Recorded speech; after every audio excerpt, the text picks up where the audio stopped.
Hi guys, good morning. Welcome to my channel for today's video. Samahan nyo kami. Pupunta kami ngayon sa Osaka. Kasal ng panganay ko na anak na si Jewel. Okay, see you later. Bye-bye. Guys, dito na kami sa Osaka sa may Consular. Saan na ba yung Consular? Lika.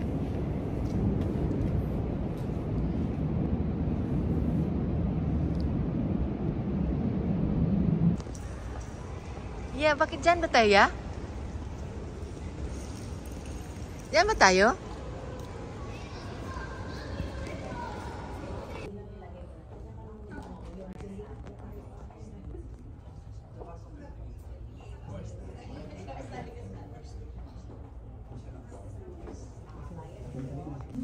Ilongay pa. Pahiram niya bisa para maksud. Okay, bago tayo mag-umpisa siguro. Oo na tayo. Kasi bride and groom lang po. Hi, bride. Jewel. At si Gabriela. Saan ang ikaw mo? Jewel, alam ko, single yun, pero babae yan. Ba't nalilalaki ka? Anyway, papakilala mo lang sa'yo, Jewel, at Gabriela, para, siyempre, malay nyo, scammer lang ako, hindi pala totoo, di ba, Jewel? Kailangan magpakilala ako para malaman yung credentials. So, ako si Mel Tortilla Ludia Jr., ako Deputy Consul General. Okay? Before I was the Consul General sa embassy natin sa Moscow, kay Russia. Kung nag-isip ko ako, nakaintindi ako ng Russian, ang sagot ay hindi nakaintindi ko. Yes, I also speak Russian and understand also Russian. So, bukod doon, medyo matagal na ako dito sa Japan, pabalik-balik na. So, ngayong alam niyo na yan, sino nagbigay sa akin ng authority para kayo ay ikasal? Siya. Hindi. Pag-niwala kayo doon, siya. Pero, pag-mission kami ng nating batas para magsakal at kung ano pa. Diba? So, matagal na ako sa department, so kung sakaling hanapin niyo yung hindi na rin mag-claim na scammer na. Meron kami, scammer pala yung may 25 years na record ko sa DFA. Pwede na akong hanapin just in case. Diba? That being said, naubusin yung po ko dahil sa assist sa mga Pilipino. Nung kamote, lagi na lang may problema yung Pilipino eh. Hindi makasunod sa simple instruction, laging may problema, di ba? Hindi na po mawalan. O laging meron, laging special yung case eh, di ba? But today is a special occasion. That I would say, no? So, I will begin by asking the crowd, ano, na meron po bang nandito na sa tingin niyo po ay kailangan tutulan para silang dalawa ay ikasal? Ano po ba? Yung po may mga baril, itago niyo mo. Wala naman, walang tumututol. Okay. Jewel, yung dati mo asawa, pangalan na to. Gabriela, after mo mag-divorce ba ito? Okay. So, malinaw na, walang impediment, no? Ginawin natin yan. Walang impediment sa pagpapakasal, walang tumututol, lahat ay nag-a-agree. Diba? Ano ba handa ninyo at marami yata nag-a-agree kayo? That's joking. May hinanda ba kayong about sa isa't isa? Okay. We will first, mamaya, no? Sasabihin niyo yung about sa isa't isa bago ko ibalik sa bureaucratis yung language, ano? Pero ito naman yung gobyerno, laging, diba? Laging paano kung may concern, laging ganun din natin, patay na patay, boring, diba? So mamaya pupunta tayo doon. Okay. So establish lang natin yung inyong voluntary na pagpunta rito na walang namimilit. Tatanungin ko kayo ng direkta, Jewel, yung pagkakataon mo na ito para tumanggi. Pagkakataon mo na ito para tumanggi after this, lahat tanggihan ha? Okay, o. Imbita na, hindi nabubuksan kasi yan eh. Baka maumpog. Pero, game! Jewel, Diward, Vargas Cambao, nagnanais makipagsandigdig kay Maria Gabriela Fujimoto Martinez. Ikaw yon, hindi ba? At ikaw naman si Maria Gabriela Fujimoto Martinez na nagnanais makipag-isang dibdib kay Jewel Diward Vargas Cambao. Yes. So, hindi to by proxy, ha? Baka assume name kayo, assume personal. Hinaw ko lang ulit. Walang tumututol. Walang tumututol sa inyo? Okay, wala rin ako nakikita ang tumututol. Ngayon po, saksihan po natin ang pagpapalitan ng sumpaan ni Jewel de Ward Vargas Kembao at Maria Gabriela Fujimoto Martinez. Kumara po kayo sa isa't isa. At Jewel, tingnan mo siya, wag sa akin dahil hindi tayo ikakasal. Okay? Ganun din sa'yo. Maria Gabriela, uunahin natin si Jewel na i-deliver ang kanyang valedictory address. Jewel, go ahead. Medyo mahaba. Nakakayok. Okay lang yan. Bawal niya. Tissue. Yan daw, nakadaling tissue namin. Sige, Jewel, go. Take your time. Go. Our story wasn't the usual K-drama kind of start. I didn't notice you at first. I didn't pay you any mind. It was unusual, different from the norm. But at some point on this journey called life, a thought passed through me this girl might be the one. So I did my best to ask your permission to join me on this long ride.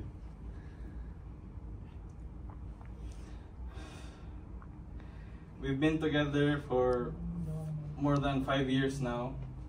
I can honestly say our relationship is perfect in its own way, not because it's flawless, but because we both accept that nothing is perfect and we work every day to become better together. That journey toward something better is what I would call close to perfection. Maria B, you are my best friend, my frenemy, my love, and in a few moments, my wife. You mean the world to me. No matter what anybody says, you are perfect to me, even with all your imperfections. I am always grateful for your sacrifices, your understanding, your patience, your perseverance, your hard work, and most importantly, your love. When I said a thought passed through me that you might be the one, that thought came during the small moments, the random little things you do for me and only me. When things get rough, you reassure me with your words and your actions. Like, kaya natin to be, malalagpasan din natin to. I could list 100 examples of how your love reassures me, but that would take too long and baka mapanis na yung pagkain. But you and everyone here probably get the point, B. You mean so much to me. I feel like our lives have already fused together.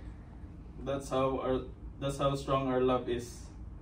And today, as we stand here facing each other, I promise you, through thick and thin, I will be there for you. I will always choose you. I will always choose us, even when everything is unpleasant. I vow to grow with you and to respect you every day of our lives. I vow to be the most faithful husband you can ever imagine. Most importantly, I vow to love you unconditionally, always and forever. I love you always and forever. May God bless our marriage. Kanyang mga binita ang salita. Okay. Kaya na rin siya. Maria G, tawag niyo sa iyo. Maria G, your turn now, ano? Buksan mo lang yung koti ko. May baterya yung iPhone. Sa lagyan baka walang baterya. Yung charger ako. Hindi ko binabalik sa akin, sorry. Yung charger ako doon. Maria G, your turn now. Look sa kanya. As again, pag sa akin, alam kong gwapo ko, pero hindi ako ang groom. Siya ang groom. Tingnan mo mabuti. Alright? Ay, go! Gupong-gupo sa akin. Yan, okay. Sige. Para medyo... Kinikilig po sa Wait, inyo. okay na? Okay, Maria G. Go. Deliver. B, finally, the long wait is over. Ikakasal na tayo. Kinakasal na. I still remember the day when our common friend introduced you to me. Hindi ka man lang nag-hi noon. Tapos, yung mga little moments na nagkakatabi tayo sa upuan kapag may tambay ang barkada without even realizing it. Looking back, I know now that fate was quietly bringing me closer to you. And who would have thought that a simple labas tayo minsan hehe would be the start of a forever. Thank you, B, for the love and for your endless patience. I'm so lucky to have a partner who loves me more deeply than I do. Hindi ko alam kung paano na-deserve ng isang Mariang isang Jewel. Finally, no more I miss you, see you soon. Punta ka dito at tatakas ng 3 AM para lang mag-date. I promise to love, support, and annoy you for the rest of your life. Pinapangako ko din na mag-aaral na ako magluto para hindi na lang chicken skin at kwek-kwek ang lang ang lulutuin ko for you. Know that I'll always walk with you hand in hand through whatever life may bring our way. Ikaw at ako hanggang dulo. I love you, B. Mama. Maria G, magsalita ka ng totoo. Nagsuspect ba ng kwek-kwek mo? Kwek-kwek. Medyo bukas. Okay, narinig po natin yung palitan ng kanila sumpaan, no? Bago tayo muloy. Kailangan magbigay ako sa inyo ng tablet ng sermon. Bago sa inyo. Okay. Itong mga tip na to, tatandaan nyo mabuti because this would hopefully will help you in your going together. Number 1, first admonition is Jewel at saka Maria G. Walang relasyon na tumatatag at saka lumalago kapag walang foundation. Walang nangyayari pag walang foundation, no? So you choose your foundation. Make your foundation strong. Make your foundation long-lasting. And make your foundation something that will always instruct you. Okay. Some people choose their foundation money. Some people choose their foundation just their relationship. Well, a lot of people choose God, but they forget at the last instance that that is their foundation, you know? So choose and choose well. I cannot choose for you. Okay. Nobody can choose for you. Number 2, always remember that a relationship between two people is not 50-50. Okay? There are days that it will be 90-10 when it comes to patience, when it comes to taking care of relationship. There are days that it will be 100% and the other one is 0. Okay? But in all those times, what makes it work is that it's always 100% regarding where the missing percentage comes from. Okay? If you are demanding a 50-50 relationship, then it will not work because this is just a business proposition. Okay? And I will say that if it's a business proposition, then let's start here right now. Diba? Sabihin na natin, dapat ikaw maghuhugas. Everything, ilay down na natin yung gagawin. Like a labor list or labor contract. This is not a labor contract. Which follows next. Walang singilan. Okay. Remember that. Some days you'll be giving 90%. Some days you will be the one giving 100%. But in the end, it's just the both of you. Okay. Number 3, listen to counsel, but you must always remember that at the end of the day, it's just the two of you. Marami kayong kaibigan, marami kayong colleagues na mura kasi magbigay ng advice eh. Dahil na pag hindi ikaw yung mapapahamak o ng consequences. Pag iba, diba? Yung sa atin, nagbibigay ng advice kay Facebook, nanghihingi ng advice. Easy to give an advice. Like for example, iba, minom ka na ng muriatic acid, diba? Tapos na, diba? But those advice are just plain advice. And then it will be the both of you. That's what matters. You will make a lot of wrong decisions. Good. Diba? What makes your decision right always is that the two of you did that decision. Rightly or wrongly. Okay? And babalik ako sa sinabi sa inyo previously. Walang singilan, walang sisihan. Okay? Wala ring martir. Yung kaya ko ito ginawa is para sa'yo. Woo! Alam mo nun. Diba? Pang MBN studio yan, way back 1960s. You always decide, both of you. Alright? Whether it's wrong, you will not make a mistake. Why? Because even if it's wrong, because you made the decision na magkasama kayo, it will always be that. Remember that. At sa end ng day, kayo pa rin yung magkasama. Okay? Kayo magkatabi. So, hindi kalimutan mag-toothbrush. So, remember that. And when you need counsel, okay, go choose and choose wisely. Okay? There are friends, there are real friends. There are parents, and then real parents as well. Okay? You can also come to me. Ang problema lang, you have to pay me. Consulting siya po. Consultation fee. So don't always remember that. Always also remember that in a relationship, temporary walkouts, especially during explosive moments, okay, temporary walkouts are allowed. Okay, always de-escalate. Never escalate. When I say de-escalate, pag naramdaman niya, tumataas yung galit niyo, take a hike. Diba? Bili kayo walking shoes. Steps. Diba? Lakad kayo para mawala. If you need to walk 5 kilometers, 10, or even run, do that. Okay? Postpone it for the other day. Kung ano man yung pinag-uusapan ninyo. Alright. Now, this additional tip is also very important. You always start from the thinking and from the heart of goodwill. Never bad will. Ano ibig kong sabihin? Ganito yan. Well, yun ang si Maria G. Ganito na. Nasabi ko na kaya ginagabi yan eh. May nakikita ko laging kasama niyan doon. Lumabas siya kasama yung mga barkada namin. And then, diba? Wala pa rin, no? Duro kinuusap si ganyan. Now, that is a position of bad will. Or, is niya, dumating. Thinking that, hindi pinansin yung niluto ko. Nabastos ako. Okay? Hindi ko kumain yan, iba kasama. That is a position of bad will. Okay? Start always right. Right mindset, right frame. I'm going to tell you a short story why. Okay? Why this is very important. When you entertain ill will thoughts, it multiplies. It multiplies yung negative side. But when you start dun sa good will, it multiplies the good sides. Okay?